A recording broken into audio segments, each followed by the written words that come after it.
رائے طلب کی ہے اور یہی کہا جا رہا ہے کہ یہ فیصلہ 3-4 کا تھا، 2-3 کا نہیں، اس لیے ہم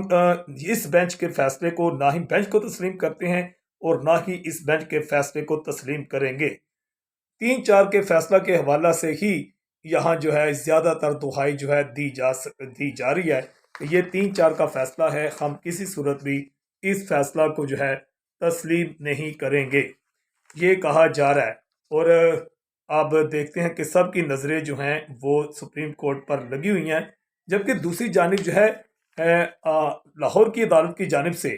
عمران خان اور اس کے ساتھ حماد اظہر اور فواد چودھری کی جو عبوری ضمانتیں ہیں وہ بھی آج خارج کر دی گئی ہیں، اور ضمانتیں خارج ہونے کے بعد جو ہیں یہاں پر ایک نئی کھلبلی بھی مچ چکی ہے۔ ہم آپ کو بتاتے چلیں کہ خاص طور پر چودھری پرویز الہی کی جو حکومت جو ہے ختم کی گئی، جس پر عمران خان نے زور دیا کہ پنجاب کی اسمبلی توڑی جائے، تو اس کے بہت زیادہ نقصانات ہوئے ہیں۔ خاص طور پر اس کا سب سے زیادہ نقصان تو ضلع گجرات کو ہوا ہے کہ ضلع گجرات جو کہ ڈویژن بن چکا تھا اب وہ ڈویژن بھی نہیں رہا، اور وزیر آباد جو ضلع بن چکا تھا وہ بھی دوبارہ تحصیل کی شکل اختیار کر چکا ہے، اور خاص طور پر جو اربوں کے فنڈز گجرات کے لیے جاری ہوئے تھے، تمام ترقیاتی منصوبے جو ہیں اس وقت رکے ہوئے ہیں۔ عمران خان اپنی ایک سیاست کر رہے تھے، جنہوں نے اپنی سیاست کرتے ہوئے پنجاب کی اور KPK کی اسمبلی توڑی، اور اس سے پہلے حمزہ شہباز کی حکومت بھی ختم کی گئی، اور اس سلسلہ میں بھی جو نون لیگ اور PDM کے تحفظات ہیں کہ اس کا فیصلہ بھی اسی بینچ نے سنایا تھا۔ خاص طور پر بتاتے چلیں کہ جب پنجاب کی اسمبلی توڑی گئی تو اس کے بعد چودھری برادران جو ہیں وہ باضابطہ طور پر اپنی جماعت کاف لیگ چھوڑ کر تحریک انصاف میں شامل بھی ہو گئے، اور چودھری برادران پر بھی انتہائی مشکل وقت آیا۔ قیام پاکستان سے لے کر یا 1970 کی دہائی سے لے کر تقریباً 50 سال کے دوران اتنا مشکل وقت کبھی چودھری برادران پر نہیں آیا کہ چودھری پرویز الہی کی رہائش گاہ پر چھاپے مارے گئے، اور ان کے بھائی چودھری وجاد حسین اور ان کے بھتیجے چودھری موسیٰ الہی پر تقریباً جو ہیں گزشتہ 2-3 ماہ کے دوران 4 سے 5 سنگین مقدمات درج ہوئے، اور آئے روز وہ عدالتوں پیشی پر بھی نظر آتے ہیں۔ مسلم لیگ کاف میں جو ان کے مقامی رہنما طویل عرصہ تھے آج تک ان کے گھروں پر چھاپے نہیں پڑے تھے، مگر تحریک انصاف میں شامل ہونے والے مسلم لیگ کاف چھوڑ کر چودھری پرویز الہی، چودھری وجاد حسین، مونس الہی اور حسین الہی کے ساتھ تحریک انصاف میں شامل ہونے والے متعدد رہنماؤں کے گھروں میں چھاپے پڑے، جن میں خاص طور پر گجرات کے گاؤں بیو والی کے رہائشی جو ہیں سید عظمت شاہ حسین شاہ جو ہیں جو کہ مرحوم ہیں، اور ان کے گھر میں بھی پولیس نے چھاپا مارا، اور ان کے گریڈ 18 کے جو بیٹے تھے ان کی گرفتاری عمل میں لائی گئی۔ اس سلسلہ میں احتجاج بھی کیا گیا، مگر ابھی تک اس احتجاج کو کوئی فائدہ نہیں ہوا، اور SHO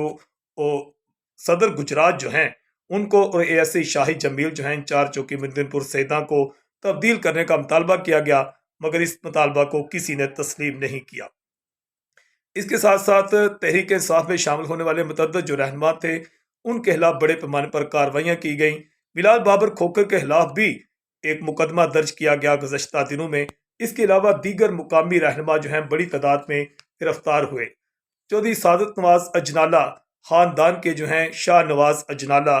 ڈاکٹر شاہ نواز اجنالہ کے خلاف بھی وجاد حسین اور موسیٰ الہی کے خلاف جو ہے یہ ایک مقدمہ درج کیا گیا۔ پنجاب اسمبلی کیا ٹوٹی، خاص طور پر پورا ایک سیٹ اپ بھی دوبارہ تبدیل ہوا۔ اس وقت کے IG اور سمیت جو ہے تمام DPOs، DSPs، DC صاحبان، AC صاحبان، DSPs، SHO اور بے شمار افسران جو ہیں انہیں تبدیل کر دیا گیا اور ایک نیا سیٹ اپ لگایا گیا۔ اور اس کے بعد سب سے بڑا نقصان جو ہے یہ بھی ہوا کہ پرویز الہی کی حکومت جانے کے بعد ججز میں بھی اختلافات جو ہیں کھل کر سامنے آ گئے۔ خاص طور پر سب سے بڑا نقصان جو ہے جسٹس مظاہر علی نقوی کو ہوا، اور جسٹس اعجاز پر الزامات لگائے گئے۔ جسٹس مظاہر علی نقوی کے خلاف تو ریفرنس بھی دائر کر دیا گیا ہے، اور اس کے ساتھ ساتھ رجسٹرار سپریم کورٹ جو ہیں عشرت علی، وہ بھی اسی ہی سیاسی تحت لاہور کا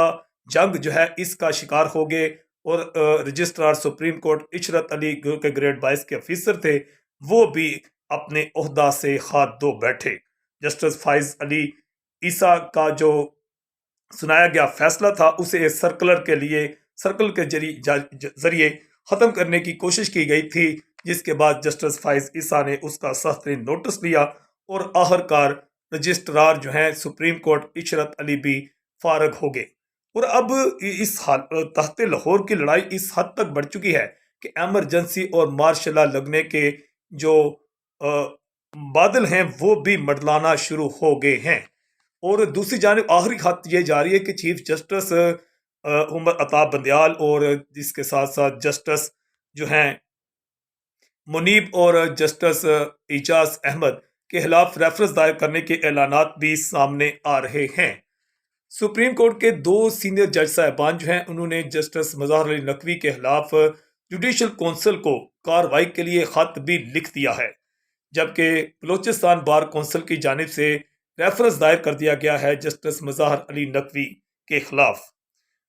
جسٹس مظہر علی نقوی کا مستقبل کیا ہوگا یہ تو آنے والا وقت ہی بتائے گا، خاص طور پر عید کے بعد جو ہے یا رمضان مبارک میں بھی اہم فیصلے متوقع ہیں۔ وکلا بھی سلسلہ میں تقسیم ہو چکے ہیں کہ وکلا بہبود ایکٹ جو ہے وہ بھی منظور کیا گیا ہے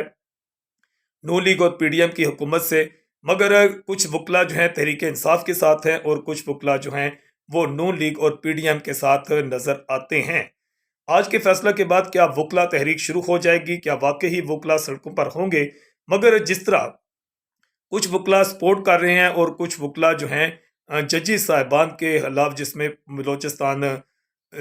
جو بار ہے اس کی جانب سے جسٹس مظہر علی نقوی کے خلاف جو ہے وہ ریفرنس بھی دائر کیا گیا ہے۔ انتہائی حالات جو ہیں کشیدہ جا رہے ہیں اور آج سب کی نظریں جو ہیں چیف جسٹس عمر عطا بندیال پر لگی ہوئی ہیں کہ یہ کیا فیصلہ سناتے ہیں، کیونکہ ان کا فیصلہ یہ بھی بات آ رہی ہے کہ وہ اگر فل کورٹ کا فیصلہ نہیں سناتے تو حکومت کسی صورت بھی اس فیصلہ کو تسلیم نہیں کرے گی اور 3-4 کے فیصلہ پر بضد رہے گی۔ دوسری جانب جو چیف جسٹس کا اختیار ختم کرنے کا نیا قانون بنایا گیا ہے، پریکٹس اینڈ پروسیجر بل، وہ اس وقت جو ہے صدر پاکستان کے پاس ہے اور وفاقی کابینہ کی جانب سے یہ کہا گیا ہے کہ فوری طور پر اسے منظور کیا جائے۔ اگر وہ منظور نہیں کرتے تو یہ دوبارہ بل جو ہے واپس آئے گا، جس کے بعد اسے دوبارہ پھر صدر کے پاس بھیجا جائے گا اور یہ کہنا ہے حکومتی ذرائع کا کہ 20 اپریل کے بعد یہ بل از خود ایک قانون بن جائے گا، جس کے بعد اگر چیف جسٹس عطا بندیال نے فل کورٹ کا فیصلہ نہیں سنایا ہوگا یا حکومت کے خلاف فیصلہ سنایا ہوگا، الیکشن کمیشن کے خلاف فیصلہ سنایا ہوگا، تو پھر یہ جو ریویو ہے نظر ثانی کی اپیل وہ بھی سپریم کورٹ میں دائر کریں گے، کیونکہ اس وقت قانون بن چکا ہوگا اور اس وقت جو ہے نیا بینچ بنانے کا اختیار صرف چیف جسٹس کے پاس نہیں ہوگا، بلکہ چیف جسٹس کے ساتھ ان کے ساتھ جو 2 سینئر ترین جج ہیں جن میں جسٹس فائز عیسیٰ بھی شامل ہیں وہ بھی شامل ہوں گے اور وہی فیصلہ کریں گے کہ بینچ کی تشکیل کیسے ہوگی۔ 20 اپریل کے بعد چیف جسٹس عمر عطا بندیال جو ہیں ان کے اختیارات مکمل طور پر محدود ہو جائیں گے اور نہ ہی اس کے بعد وہ از خود نوٹس لے سکیں گے اور نہ ہی اس کے بعد جو ہے وہ کوئی ایسا فیصلہ بینچ کے حوالہ سے فیصلہ سنا سکیں گے۔ مگر اب اس بات کا بھی امکان ہے کہ کیا واقعی چیف جسٹس عمر بندیال جو ہیں یہ پریکٹس اینڈ پروسیجر بل کے خلاف کوئی ایسا مل کر فل کورٹ کے حوالے سے کو فیصلہ سنا سکیں گے یا اس کو اڑا سکیں گے، یہ آنے والا وقت ہی بتائے گا۔ اب کئی اہم شخصیات کی نوکریاں جو ہیں وہ خطرہ میں پڑ چکی ہیں اور ایسا لگتا ہے کہ اگر حالات انتہائی سنگین ہوئے تو پھر جو ہے اس ملک میں ایمرجنسی اور مارشل لا میرے عزیز ہم وطنوں کی صدا بھی سنائی دے سکتی ہے۔ وقار نیوز سے میں ہوں آکاش نیاز۔